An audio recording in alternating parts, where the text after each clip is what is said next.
യാത്രാ ബസ്സിനു നേരെ അതിക്രമവുമായി യുവാവ്. മംഗളൂരു ദേശീയപാതയിൽ ദേവരായപട്ടണത്താണ് സംഭവം. വടിവാൾ കൊണ്ട് ബസിന്റെ ചില്ലിൽ അക്രമി അടിക്കുന്നതും ഈ ദൃശ്യങ്ങളിൽ കാണാം.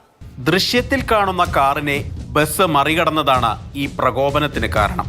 മംഗളൂരുവിലേക്ക് പോയ സ്വകാര്യ ബസിന് നേരെ ഇന്നലെ അർദ്ധരാത്രിയോടെയാണ് അക്രമം.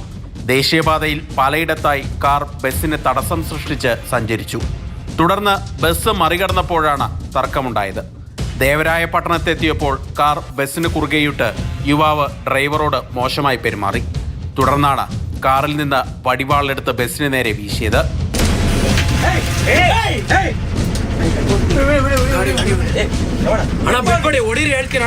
ആക്രമണത്തിൽ ബസിന്റെ ചില്ല് പൊട്ടിയിട്ടുണ്ട്. യാത്രക്കാരിൽ ഒരാളാണ് ഈ ദൃശ്യങ്ങൾ പകർത്തിയത്. സംഭവത്തിൽ ഹാസൻ പോലീസ് കേസെടുത്ത് അന്വേഷണം ആരംഭിച്ചിട്ടുണ്ട്. ഗുണ്ടാ ലിസ്റ്റിൽപ്പെട്ട ആളാണ് അക്രമം നടത്തിയതെന്ന് വ്യക്തമായി.